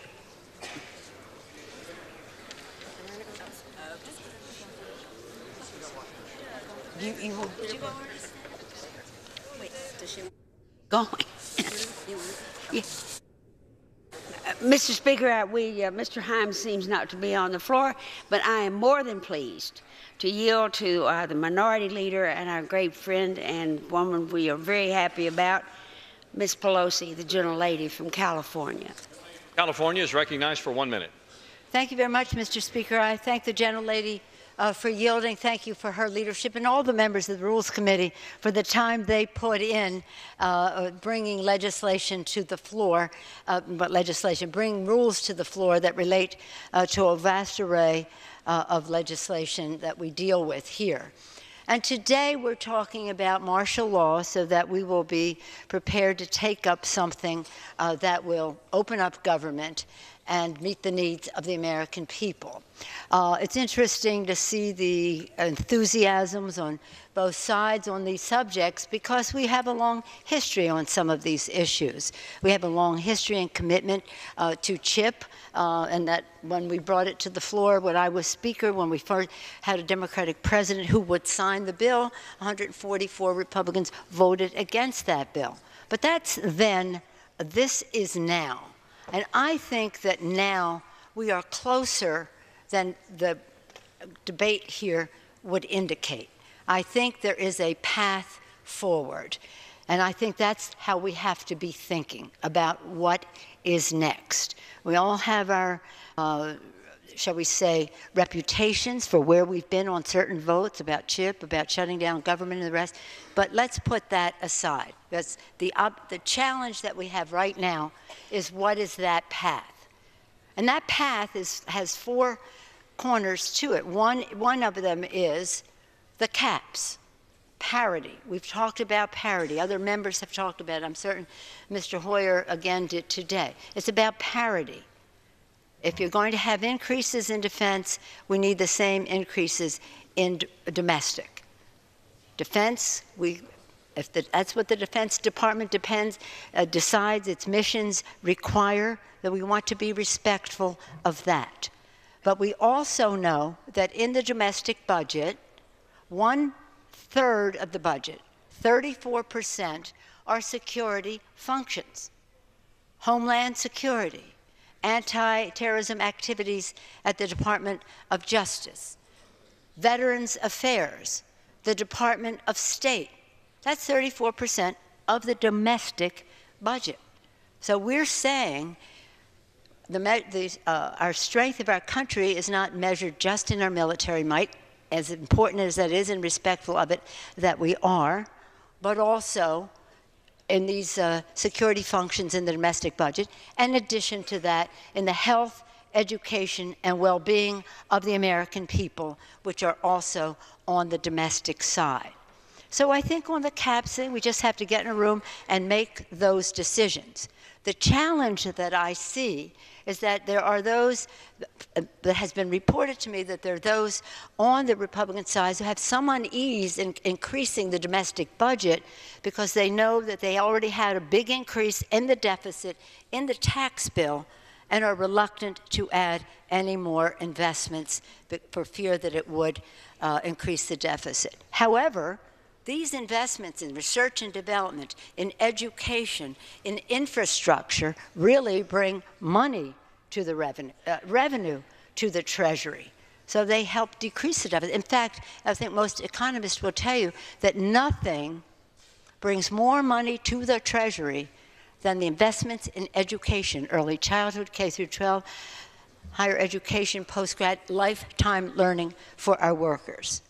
So in that spirit of saying you want more in defense and we're respectful of that, we need more in domestic. Hopefully you'll be respectful of that. I think that we can come to terms on that. And then there's the question of pay-fors. How is that, or is it pay for it? So that's one thing, and that's just you sit down, you negotiate, you get it done. And I'm an appropriator, Stanley's an appropriator, Mr. Clyburn's an appropriator, Ms. Lowy is our ranking member with such distinction, and Mr. Frelinghuysen on your side. Appropriators know how to get it done. They know the numbers. They can do the math, left to their own devices. It's when other factors weigh in that it becomes more challenging. So let's just say, let's see if we can get that done, because that will be more dispositive of shortening the time between where we are now and if we get a solution. The dreamers are of value to us, and we told the president right from the start, it's not an issue, it's not a bill, it's a value of who we are as America. And I think that we can come to terms on that subject as well. But make no mistake, if there never were one dreamer in our country, we still would have this challenge on the money side of the debate. So let's not try to assign responsibility to the Dreamers for the fact that, that we don't have the increase in defense. We're willing to go to that place as we go honoring parity. Honoring parity. That's what we agreed to in the budget agreement. That's what the Speaker agreed to as chair of the Budget Committee. So why are we departing from that and then blaming it on the Dreamers? That the Dreamers and the security, we all believe in securing our borders north and south. We can come to terms on that. We can come to terms if we really believe that we should. Now, none of us believes in, well, on our side of the aisle, I can only speak for shutting down government. That's not, we believe in a government role in meeting the needs of the American people. We subject any initiatives to do that to the harshest scrutiny because we know that the American people need effective initiatives to meet their needs. So let's take a deep breath. Let's calm down. Now, for example, Mr. Welch led the way with a large number, 100 and some members of the House signing a letter to the President. And I think it's really important for you to realize this. When we said we wanted more domestic investment, here's what we were talking about. We were very clear to choose only those initiatives that are bipartisan, that would pass on the floor with strong bipartisan support. And that means preserving the Bipartisan Budget Act, as I discussed earlier, delivering urgently needed resources to communities fighting the opioid epidemic. That's what we said to the President. This is one of the increases on the domestic side, the opioid, addressing the opioid epidemic. Rescuing our heroic veterans who are facing a dire shortfall at the VA. Opioids, veterans, supporting access by funding CHIP, community health centers, medical education for primary care docs, the package that always went together. And preserving America's endangered pensions. We have bipartisan support for that. That needs more discussion, but we want to do it. Providing additional disaster recovery for Puerto Rico, the U.S. Virgin Islands, Texas, Florida, California, states impacted by wildfires. So there's nothing partisan about this, in addition to protecting our Dreamers, which again has bipartisan support in the House and in the Senate. And we want to pass the DREAM Act as well as then engage in the discussion on the borders, which we are completely open to. So this is not a, let's just give us some money so we can spend. It's shared values, Democrats and Republicans, and we're saying to the President, help us on this money side of the debate because it's so very important. So we can, you know, we can talk all day about who said what, about what, and all the rest of that. I don't think shutting down government is cool, as Mr. Mulvaney said, but let's leave him to that.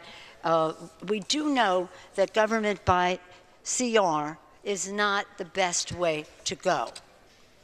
So I think that we could take one day, take this evening, sit down, caps, parity, pay-fors, probably easy.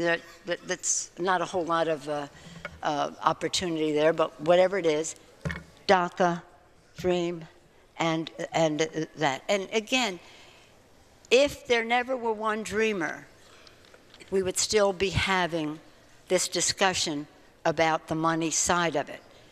My view, correct me if I'm wrong, is that there's a resistance on the Republican side of the House. In the House, I can't speak for the Senate, and I haven't seen evidence of the Senate, is to resist parity when it comes to increasing funding, even for these priorities that we spelled out, because it will increase the deficit, which has been greatly increased by the tax bill. So I would see for some remaining, if existing deficit hawks, that you might have that concern. But let me just also add that if there were not one dreamer in America, America would be at a loss. These young people have come to this country with their parents.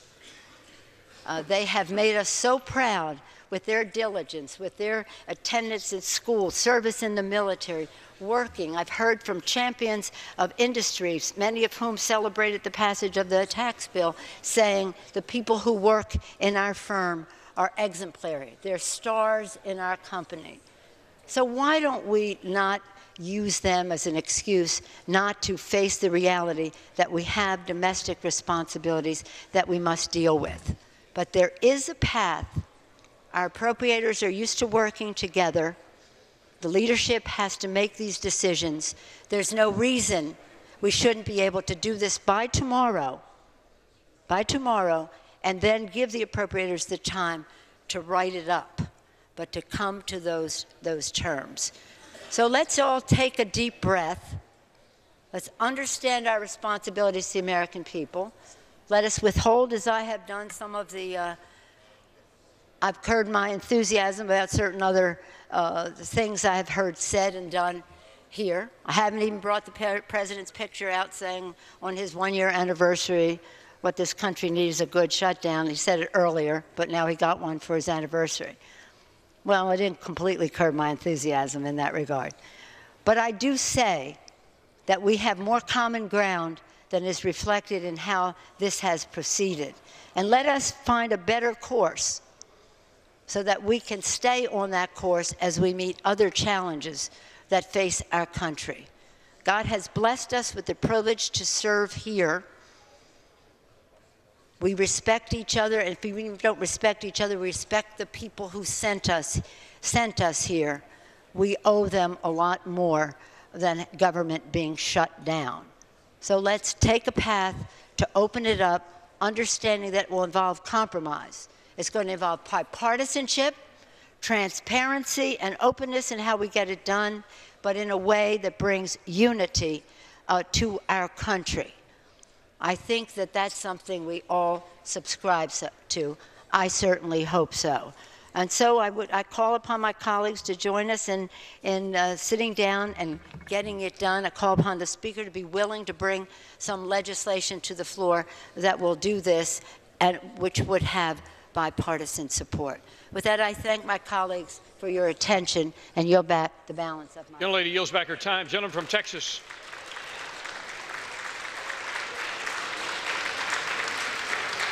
Mr. Speaker, at this time I'd like to yield 1 minute to the gentleman from Sunnyside, Washington, the gentleman from the Rules Committee, Mr. Newhouse. Gentleman from Washington is recognized for 1 minute. I want to thank the good gentleman from the Rules Committee for yielding, Mr. Speaker. In this most interesting debate on the rule that I've ever seen, I rise in support of restoring a fully functioning federal government. I, along with most all of my colleagues, supported the continuing resolution, keeping the federal government open, funding our military, reauthorizing the Children's Health Insurance Program. Senate Democrats rejected that solution and voted against keeping the federal government open, fully funding CHIP, against giving certainty to the more than 60,000 low-income children in my own state of Washington. Now, our military professionals are working to reduce the impacts to national security due to the government shutdown. Secretary Mattis himself is giving shutdown guidance to the men and women in uniform, saying, "Steady as she goes, hold the line. I know the nation can count on you. Stay alert." His message speaks to the admirable professionalism of our troops. These men and women deserve their pay. Their families should not have to worry about their paychecks. In no way does shutting down the federal government serve them or us. In my district, important work, like the Hanford cleanup, Mr. Chairman, 15 seconds. Give the gentleman 15 seconds. The gentleman is recognized for an additional 15 seconds. And our national laboratory must continue. Today I find myself, as well as many, frustrated. As a supporter of the President's call for Congress to act to work on a bipartisan solution on DACA, let's reopen the government and continue our negotiations, and I yield back the balance of my time. Gentlelady from New York. Mr. Speaker, I'm pleased to yield 1 minute to the gentlewoman from Florida, Ms. Wasserman Schultz. Gentlelady from Florida is recognized for 1 minute. Thank you, Mr. Speaker. You know, what we are witnessing here today on the one-year anniversary of President Trump's inauguration is a complete failure by the majority in leadership and governance. For the first time ever, we have a shutdown that will occur when one party controls the White House and both houses of Congress, and federal employees will risk being sent home and losing pay. Not a surprise, given the twisted, upside-down priorities that dominate the Republican agenda. Instead of expanding health coverage, Trump and Republicans have been focused on taking it away. Instead of providing responsible tax relief focused on America's middle class, Republicans passed a huge tax scam that produced handouts to corporations and the wealthy and explodes the deficit.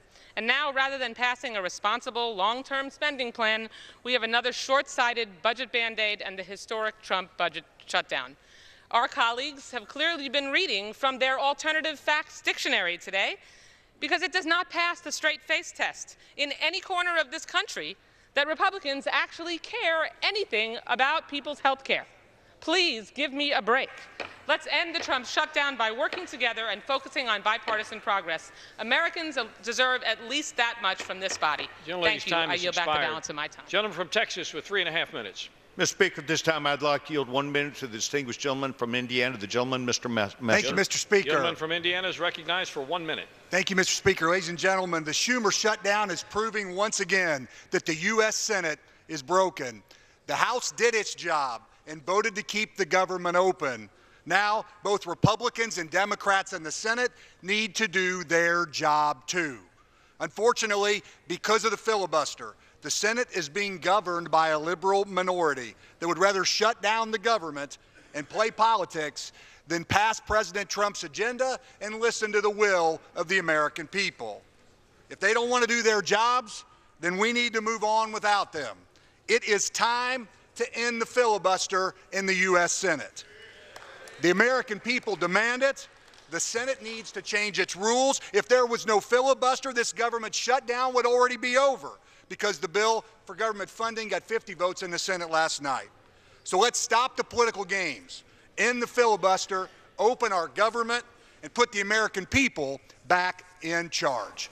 Thank you. Gentlelady from New York.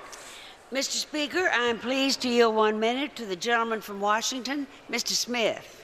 Gentleman from Washington is recognized for 1 minute. Gentleman will suspend. Thank you, Mr. Speaker. House will be in order. Gentleman is recognized. I have an enormous amount of respect for the chairman of the Armed Services Committee, but I would remind everybody that back in September, he and a majority of the Armed Services Committee Republicans voted against the CR in September, 4 months ago. Why? Because at the time, he said, a CR is devastating for our military. It is the worst possible thing to do to our military. 4 months ago, he said that. And now he says that we should vote for a CR. But think about it. Unless that vote back in September was simply hollow and hypocritical, he was prepared to shut down the government in September rather than continue to fund our military, and by the way, the rest of the government, with the CR.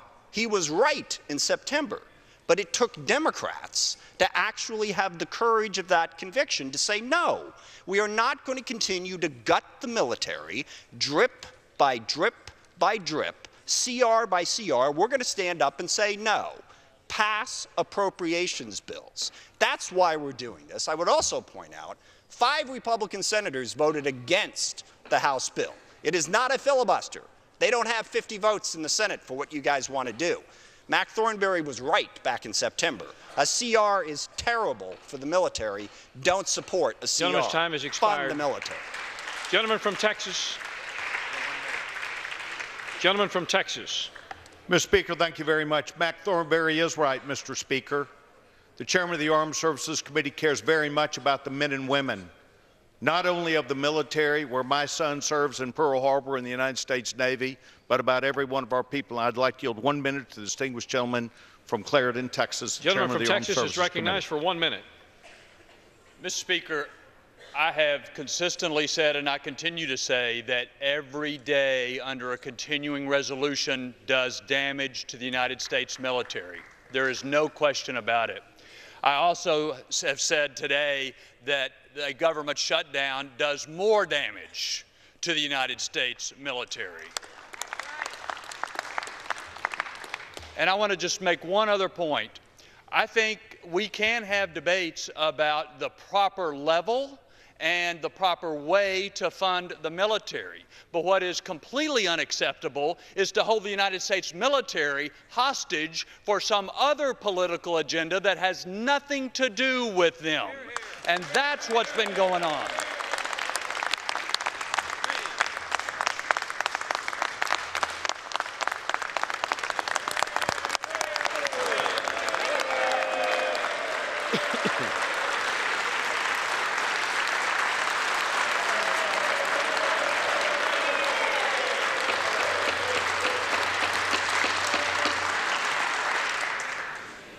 Mr. Speaker, this House passed a defense appropriation bill for the full year back before October 1st. That needs to pass now, get the military out of this political drama and set them free. Gentleman's time has expired.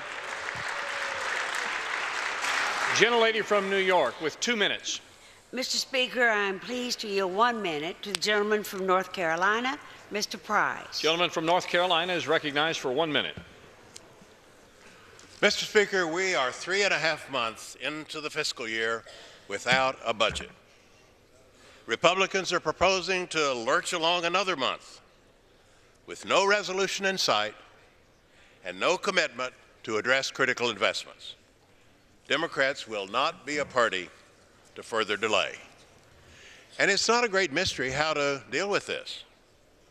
We've done it each of the last 4 years. We must have a year-long budget in place with a bipartisan agreement to adjust the defense and non-defense caps so that we can pass our 12 appropriations bills. Democrats have been willing to enter into such agreement for at least 6 months. Republican leaders need to reject their Tea Party extremists and conclude a budget agreement across the aisle. We also must be assured of progress toward resolving the status of dreamers, the 800,000 young people who were brought here as children and have known no other country. President Trump created a crisis in removing the dreamers' protection. He asked Congress to devise a long-term solution. He then blew up the solution. Gentleman's time has expired. They're dangerously exposed. We must address their dilemma. Gentleman's time has expired. Gentleman from Texas. Mr. Speaker, I would reserve to close. Gentleman's time is reserved. Gentlelady from New York. Mr. Speaker, let me inquire of my colleague if he has further speakers. I don't have any further. Thank you very much. Mr. Speaker, I reserve my time to then make the closing statement. I'll reserve. Gentlelady from New York is recognized with 1 minute. Thank you, Mr. Speaker. Mr. Speaker, this is the 5th Republican government shutdown in the last 30 years. It's the first shutdown in modern history when one party held the House, the Senate, and the White House. And during the 2013 government shutdown, the economy lost $1.5 billion a day. I'm sure it is even more now. So we need to work across the aisle, and the majority needs to work with us, and let's solve this problem. I urge a no vote on the previous question and the rule, and I yield back the balance of my time. Gentlelady yields back her time. Gentleman from Texas with 1.25 minutes. Mr. Speaker, thank you very much. Mr. Speaker, we know why we're here. We're here because Republicans respectfully passed a bill that responsibly took items before the American people and answered the question. We answered the question about funding the government. We answered the question about children's health insurance program. We made sure that we did not have a tax on medical devices that hurt so many people and so many seniors. We have made sure that we delayed for yet another year the devastating effects that would be mostly on union workers' paychecks related to the Cadillac plan. We further then said we're going to delay the some $70 insurance tax that would be on every single American. Mr. Speaker, the Republicans did this because we considered this to be the right thing to do. But most importantly, what we have done is we passed our bill because we convinced our body that it was important to avoid shutting down the government. We voted yes. We voted yes. It was real simple, either yes or no. Mr. Schumer made sure that that answer from the Senate would be no.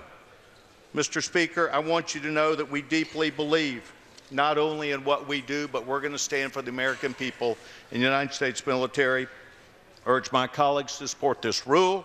I yield the balance of my time, and I move the previous question on the resolution. Parliamentary inquiry. Gentleman from Rhode Island. Mr. Speaker, parliamentary inquiry.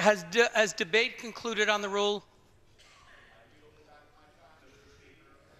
If debate has concluded on the rule, all time for debate on the rule has expired. Then in light of that, Mr. Speaker, I ask unanimous consent to bring up H.R. 4872, the End the Shutdown Act of 2018, a continuing resolution through Tuesday that would immediately reopen the government while negotiations continue on a budget agreement that adheres to parity, reauthorizes the Children's Health Insurance Program and other critical health care programs, addresses dreamers, and providing assistance to Americans impacted by natural disasters. I'm asking for immediate, unanimous consent to bring this bill up, to reopen the government. If all the claims my Republican colleagues just made about opening the government, here's your chance. Gentleman is no longer recognized. Under guidelines consistently issued by successive speakers, as recorded in Section 956 of the House Rules and Manual, the chair is constrained not to entertain the request unless it has been cleared by the bipartisan floor and committee leaderships.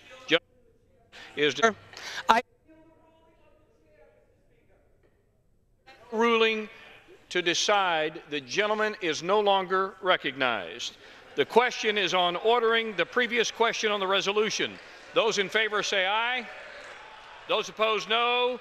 Opinion of the chair, the ayes have it. Gentlelady from New York. Mr. Speaker, on that I request the yeas and nays. Yeas and nays are requested. Those favoring a vote by the yeas and nays will rise. Sufficient number having risen, the yeas and nays are ordered. Members will record their votes by electronic device. Pursuant to Clause 9 of Rule 20, the chair will reduce to 5 minutes the minimum time for any electronic vote on the question of adoption of the resolution. This is a 15-minute vote.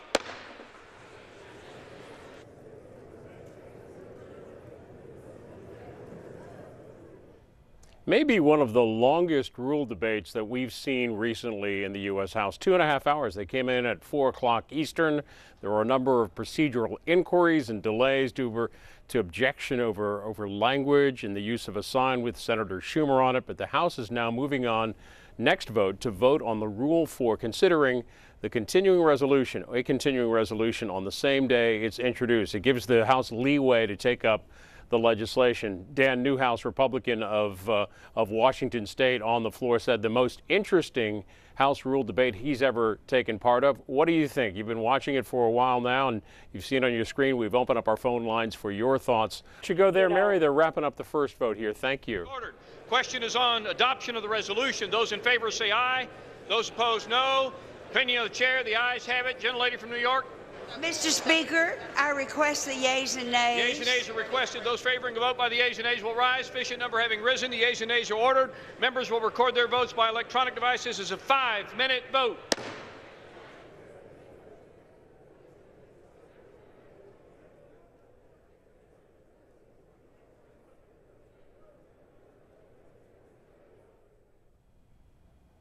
Well,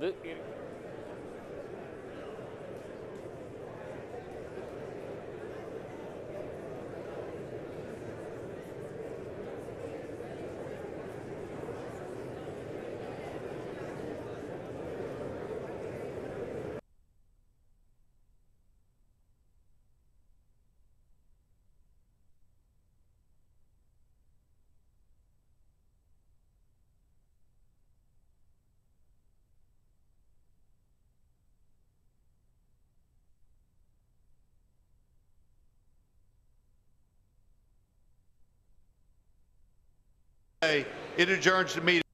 Adopted.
On this vote, the yeas are 235, the nays are 170.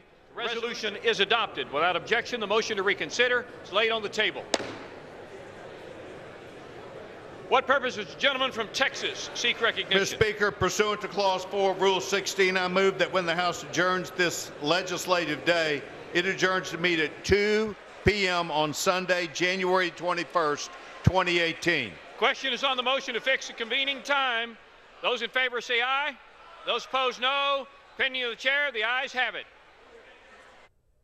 Gentleman from Maryland. On that, I ask for a recorded vote. Recorded vote is requested. Those favoring a recorded vote will rise. Sufficient number having risen, a recorded vote is ordered. Members will record their votes via electronic device. This is a 15-minute vote. The House approves the rule, the same-day rule, so they're allowing themselves the ability to take up legislation, a continuing resolution, any day between now and next Monday on the same day that it's introduced. They've approved that. This final procedural vote, essentially, it sets the convening time for tomorrow if they approve.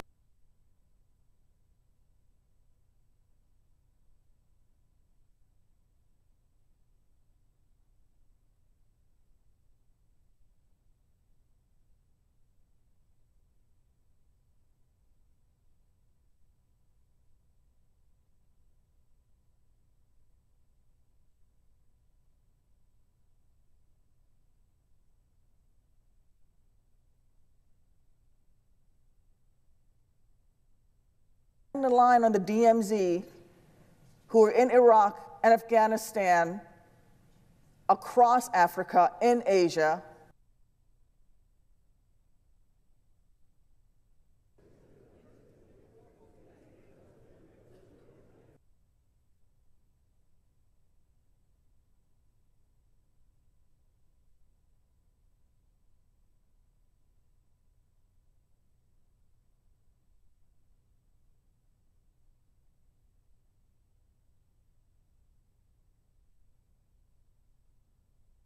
From New York.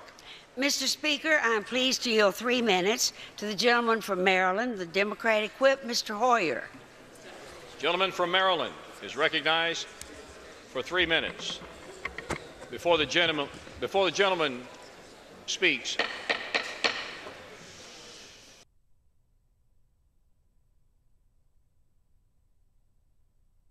one accuse the other of doing what they have done. Down the government. Mr. Speaker, you voted to close down the government, and then you voted against opening it up. Both sides have accused the other of doing what they have done. Now, the fact of the matter is, ladies and gentlemen, we are here because is adopted.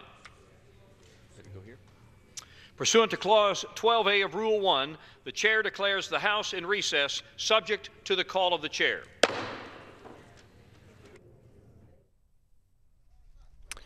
And the House has finished its legislative business for now. They just approved gaveling back in tomorrow at 2 o'clock Eastern. They also, just a short while ago, approved a rule allowing expedited consideration of legislation, the continuing resolution, anytime between now and January the 29th, Monday the 29th. The House will be in session, as mentioned, tomorrow at 2 o'clock Eastern with an uncertain legislative agenda ahead. The Senate will also be in session.